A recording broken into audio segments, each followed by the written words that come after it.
안녕하세요. 민간 경력자 자료해석 강의를 맡은 정승현입니다. 이번 강의는 자료해석 OT가 되겠습니다. OT 시간에서는 자료해석이라는 것이 무엇인지 그리고 어떤 문제들이 출제가 되었었는지 간략하게 살펴보고 방향성을 좀 얘기해 보려고 합니다. 그 방향성을 보고 그 다음에 본 강의를 시작하도록 하겠습니다. 자, 우선은 자료해석에 대해서 우리 수험생 여러분들이 알고 계신 부분을 좀 살짝 말로써 한번 정리해 볼게요. 첫 번째는 자료해석은 표해석이다. 표만 잘 보면 된다. 또는 그래프만 잘 보면 된다. 자, 이 말은 맞을까요? 틀릴까요? 반은 맞고 반은 틀리게 됩니다. 왜냐하면은 자료해석이라는 것은 기본적으로 통계, 그래서 수치를 보고서 그 수치가 의미하는 바가 뭐냐, 그것을 의미하는 것도 있지만, 물론 있습니다만, 그것만 있는 것은 아니고요. 어떤 상황 설정도 들어갑니다. 예를 들면은 주어진 표나 그래프가 있고 그 그래프 안에서 어떤 명제형으로 추론이 들어갑니다. 만약 이 상황에서 이거라고 한다면 이렇게 될까라고 물어보는 경우도 있습니다.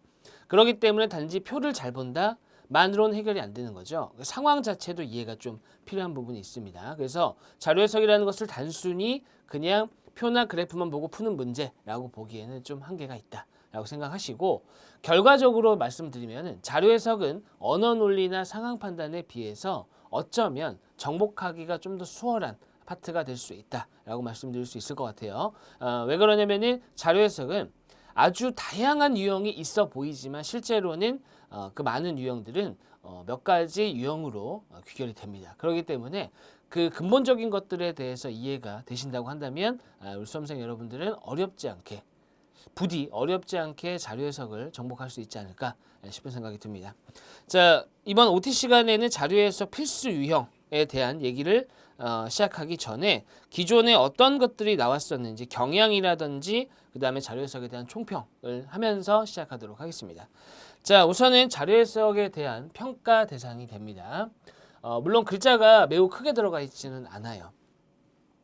왜냐하면은 한 곳에 다 담다 보니까 이렇게 들어간 거고요. 자료해석이라는 것이 요구하는 바가 뭐냐라는 것을 얘기하고 있습니다. 기본적으로 자료해석 영역에서는 다양한 표와 그래프 등의 자료가 주어지는데 1차적으로는 제가 처음에 말씀드렸던 빠른 시간 안에 해당하는 자료에 필요한 정보를 정확하게 찾아내고 이겁니다. 됐죠? 그 다음에 두 번째, 2차적으로 주어진 정보를 가공할 수 있어야 한다. 자, 우리 기억하셔야 되는 게 뭐냐면 자료 해석에서는 자료가 주어집니다. 자료라는 것은 뭐냐면은 의미 있는 정보로 바뀔 수 있는 어떤 후보군 같은 거예요. 정보라는 것은 뭐냐면은 자료를 가공을 하는 겁니다. 그죠? 필요에 의해서, 용도에 의해서 가공하는 것을 정보라고 하거든요. 그렇기 때문에 1차적으로는 표를 잘 보는 것도 중요하지만 이 정보가 의미하는 바가 뭐냐, 여기까지 생각해야 된다. 이 얘기입니다. 됐죠? 자, 더군다나 민간 경력자 시험의 경우 논리적인 사고나 까다로운 계산을 요구하기보다는, 물론 요구 안 하는 것은 아닙니다. 요구하기도 합니다. 대부분 간단한 암산이나 사칙연산으로 해결되는 선에서 문제가 출제되기도 하지만 일반적으로는 그렇습니다만 최근에 조금 어려워졌습니다. 자, 따라서 출제 유형에 익숙해진다면 단시간에 점수를 가장 많이 끌어올릴 수 있는 영역이기도 합니다. 이렇게 되죠. 자, 그 다음 넘어가 보도록 할게요. 자료 해석의 필수 유형. 일하기보다는 시험에 나왔던 유형이고요. 이것은 최근 2년간 정답 선택지 기준으로 가는 겁니다. 선택지 기준이라는 게 오지선다죠. 그 중에서 정답 5개 중에 하나가 정답이잖아요. 그 정답이 뭐였느냐, 그걸 기준으로 나왔다는 겁니다. 실제로는 제가 뒤에서도 말씀을 좀 드리겠지만 실제로 어떤 하나의 유형만 물어보지는 않아요. 자료 해석에서는. 그래서 오지선다에서 이 5가지가 모두 다 다른 것을 물어볼 수 있습니다. 다른 유형을. 됐죠? 예를 들면은 1번은 곱셈 비교, 2번은 분수 비교, 3번은 여사건이고 4번은 뭐 적어도 최소 교집합이고, 그 다음에 5번은 뭐 빈칸에 대한 것을 물어볼 수도 있다는 거죠. 됐죠? 하지만 그렇게 하면 너무 혼란스럽기 때문에 정답 선택지 기준으로 봤다. 그래서 곱셈 비교가 8%, 그다음에 분수 비교가 8%, 여사건 10%, 선택지의 변형 4%, 매칭형 4%, 빈칸에 있는 자료들 10%, 표와 그래프 그리고 보고서가 12%로 가장 많이 나왔었네요. 됐죠? 그 다음에 적어도 최소 교집합이라는 부분이 2%가 나왔습니다. 자, 곱셈 비교와 분수 비교, 여사건 이런 것들에 대해서 특히 곱셈 비교와 분수 비교는 아주 디테일하게 제가 말씀을 좀 드릴 거예요. 중요한 부분이거든요. 왜냐면은 지금 8%밖에 안 들어가 있지만 얘네들은 그 문제 전반적으로 등장하게 됩니다. 그렇기 때문에 반드시 이해가 좀 필요하시고요. 그다음 여사건이라는 것은 반대되는 것을 찾아서 가겠다라는 거거든요. 얘도 많이 이용되는 것 중에 하나입니다. 자, 그다음에 선택지의 변형. 매칭형 같은 경우는 또 방법이 있죠. 뒤에서도 소개를 하겠지만 매칭형은 소거법을 이용한다. 뭐 이런 것들. 그다음에 표와 그래프 그리고 보고서라는 건데 사실 이거는 그냥 표를 보고 그래프를 보고 보고서를 보고 푼다. 그러니까 아주 그냥 단순한 내용이에요. 12%라고 해서 뭐가 어마어마하게 있는 것은 아니고요. 그냥 그 보고서 얘기하는 거죠. 표에 남아 있는 걸 보고 그냥 확인 형태일 수도 있습니다. 그다음에 최소교집합. 최소교집합도 꾸준히 나오긴 해요. 때에 따라서는 뭐 두 문제가 등장할 수도 있고요. 보통 한 문제 정도는 등장합니다. 한 문제 정도는. 자, 그래서 이렇게 출제가 있었다. 근데 이거 너무 맹신하시면 안 된다고요. 왜냐면은 정답 선택지 기준이에요. 오답이 4개예요. 정답은 하나고. 그렇기 때문에 이 맹신하지 마시고 특히나 요 곱셈 비교와 분수 비교 요 부분은 상당히 중요하다. 기억하시기 바랍니다. 됐죠? 물론 요 부분도 중요합니다. 방법에 대해서 특히 요거. 2%밖에 없지만 은근히 잘 나옵니다. 됐어요. 자, 그 다음에 자료 해석의 출제 경향 3가지로 나와 있죠. 첫 번째는 전반적인 난도의 상승세, 어려워지고 있다는 얘기입니다. 왜 그럴까요? 모든 시장은 공급보다 수요가 더 많으면 공급은 어떻게 되는 거예요? 가치 자체는 올라갈 수밖에 없는 겁니다. 그렇기 때문에 시험을 치르고자 하는 수험생들이 많아지면 많아질수록 당연히 어려워지는 게 맞고요. 고급화 전략이기도 합니다. 이 시험 자체에 대해서. 자, 그 다음에 5급 공채 스타일 도입. 5급 공채 스타일 도입이라는 것은 뭐냐면 5급에서는 40문제가 주어집니다. 민간 경력에서는 25문제가 주어지고요. 자, 근데 그 5급 공채 스타일에서 보면은 대표적으로 최소 3개 이상의 자료가 주어지고 이랬습니다. 그러니까 자료가 여러 개 주어지는 거예요. 풀기 어렵게끔 하려고. 자, 그 부분을 짚고 있는 겁니다. 됐죠? 자, 그래서 이런 유형들 5급 공채에 대한 문제들도 결과적으로 풀어보기는 봐야 된다. 이런 얘기를 하는 거고요. 그 다음에 계산 연습.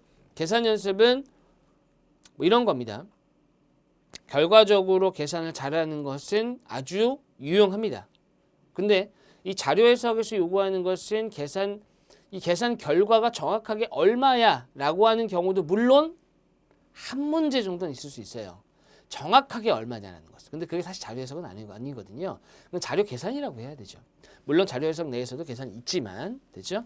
자, 그래서 계산 연습은 당연히 잘 하셔야 되는 게 맞습니다. 잘 하면 좋고요. 좋지만 너무 이거 하나만 보는 문제는 없습니다.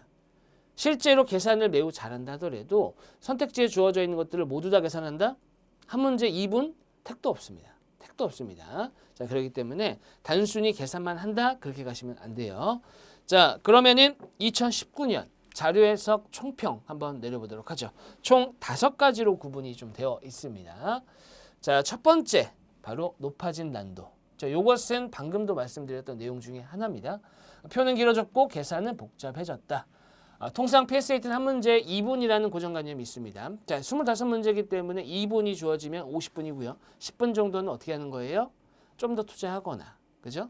아니면 마킹하는 데 쓰거나 이런 데 소비되는 시간으로 보는 거죠. 그러다 보니까 한 2분, 뭐 2분 한 15초, 20초 뭐 이렇게 잡는 겁니다.